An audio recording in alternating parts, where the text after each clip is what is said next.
Welcome to my Burning Crusade Priest leveling guide, where I will cover my 1 to 70 route, rotations, talents, macros, useful tips and tricks, and the gear I like to use when leveling up. First, I will cover the different talent trees I like to use, no matter if you're going to DPS or heal. The moment you reach level 10, you can spend a point either into Discipline, Holy, or Shadow. Shadow is meant to be the primary DPS specialization, where Holy is great for those of you who would like to dungeon heal, and Discipline great for PvP at max level, but shouldn't be underestimated at lower levels due to wand specialization, and wands are dealing an insane amount of damage at low level. In fact, I mainly level as Discipline in between level 10 to 40, and this is how my talent tree usually looks like. I do spend a couple of points into the Shadow tree to improve my Shadow White Pain and also to unlock Spirit Tap. Spirit Tap is the most important talent as it's increasing our mana regen for 15 seconds after killing an enemy, and this is so busted as you will never really run out of mana. When we combine it with improved Power Word Shell to increase our survivability, more mana regen with meditation, and also inner focus for an instant free cast, well, then I guess you can imagine how insane it is. Not to mention less mana cost with instant cast spell, Divine Spirit for better mana regen, and also improved Divine Spirit. Exactly why this build is so insane in between level 1 to 40. By the time you reach level 40, you could instead swap into Shadow, as we're finally doing a bit more damage due to us unlocking more important abilities, or you could swap into Shadow at level 50 when you unlock Vampiric Touch. That being said, Shadow shouldn't be underestimated at lower levels. By the time you reach level 14, you have already unlocked all 5 ranks of Spirit Tap, and at level 20 you unlock Mind Flay. So it is a great way to level. I just feel like it's more efficient as Discipline because you don't need to worry about mana and never have to sit down to regen. What about those of you who would like to level in dungeons as a healer?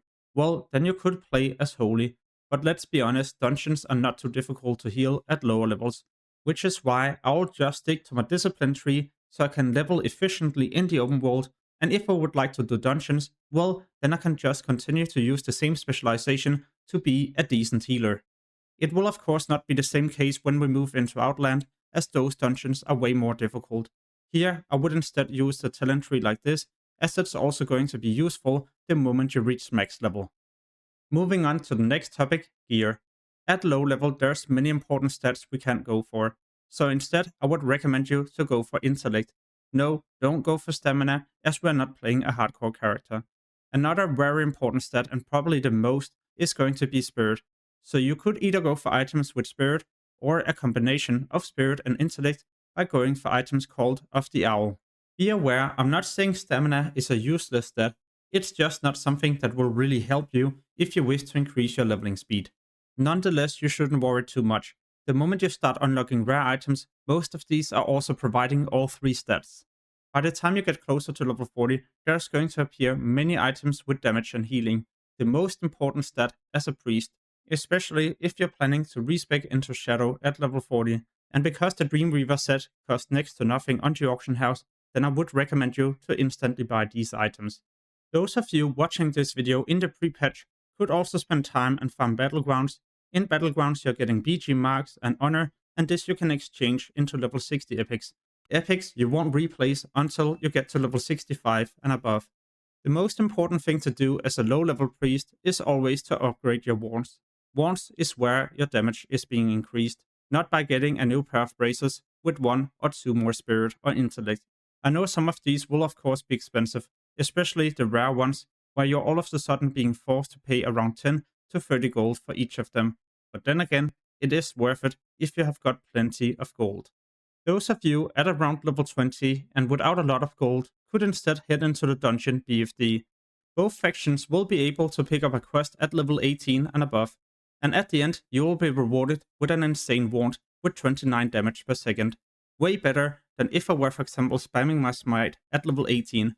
Therefore, it's also an absolute must-have for every single priest who would like to increase their leveling speed in between 20 to 30.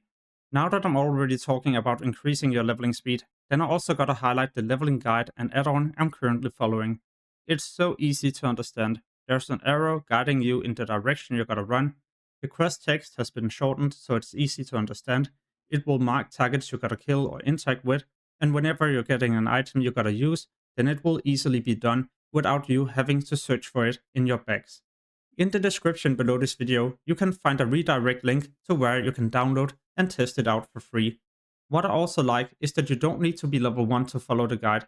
It will automatically detect your level and what quest you have already done. So all you gotta do is just to choose the zone you would like to level in. And yes, it's working for both factions and every single class and race in the game. You can also buy a full version that works all the way up to max level. This includes a dungeon leveling guide, easy to follow. And by using the link below this video, you will automatically receive a discount. Moving on to my different rotations, starting at low level, where I'm just spamming smite until the target is dead. At level 4, you can train Shadow Weight Pain.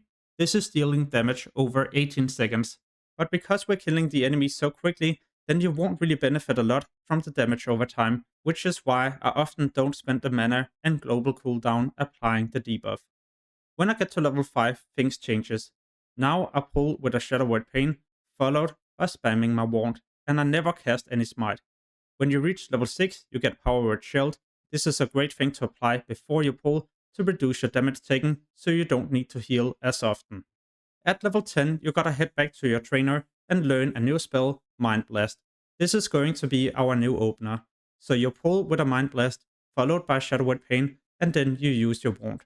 When you're fighting more difficult targets, you won't be able to finish them off that quickly, which is why you gotta make sure you're casting a second Mind Blast the moment there's no longer a cooldown. At level 14, you can unlock your AoE Fear. It is of course an amazing spell, but I gotta be honest, I'm not using it that often. I would much rather like to prevent damage taken by applying a shield. What we also gotta remember is that whenever you cast a spell, you're resetting the 5 seconds rule. The 5 seconds rule is where you're not meant to cast any spell for 5 seconds and then you'll start regening mana. Exactly why spamming wand is so insane. By the time you reach level 40, you could instead swap into Shadow for solo leveling in the open world. Those of you swapping into Shadow will of course also need a new rotation. As Shadow, we will be using Mind Flay, but it's important to know that it's quickly being interrupted or knocked back. Exactly why you gotta make sure that as this specialization, you always use your shield. This is also to prevent knockbacks when you're casting your Mind Blast. Your rotation is going to be pretty simple. You pull with a Mind Blast, followed by Shadow Weight Pain, and then you spam your Mind Flay until your next Mind Blast is ready. At level 50, your opener is a bit different. Now we have unlocked Vampiric Touch, and this is also going to be the spell you start with, followed by Mind Blast, Shadow Weight Pain, Mind Flay into a new Mind Blast, and then the target will probably be dead. By following the talent tree I've mentioned earlier in the video, you will also unlock Vampiric Embrace, but I often don't use this as I feel like my shield is already preventing a lot of damage and I'm almost always at full health. However, when I'm fighting a more difficult target such as an elite or a boss in a dungeon, it becomes pretty handy as the debuff lasts for 1 minute. And sometimes the enemies are doing so much damage that it will also be breaking through my shield. This is where it's going to be insane to have some self-healing. What about my rotation all the way up to max level? I still pull with Vampiric Touch into a Mind Blast, Shadow Weight Pain, Mind Flay into a new Mind Blast, and then you can either use 2 or 3 Mind Flays in a row until your Mind Blast is ready. Moving on to important macros. You might have tried this before. You hit your wand a couple of times in a row and you sadly cancel the cast. There's an easy way to fix it. With this macro, you can now spam the ability and it won't cancel the next shoot. Like it wasn't enough, we can also make a 1-button macro where I'm going to use Shadow Weight Pain, followed by automatically using my wand. Yes, I'm pressing 1 button, Shadow Weight Pain is on, and I'm automatically starting to cast wand. Both of these macros will be left in the description below the video, so you can easily copy paste them into your own. I hope you enjoyed this priest leveling guide. If so, then you will definitely also like my other Burning Crusade videos and guides. And soon I will publish a lot more you definitely don't want to miss. So make sure to subscribe and hit the notification bell. As always, thank you so much for watching and have an amazing day. Peace.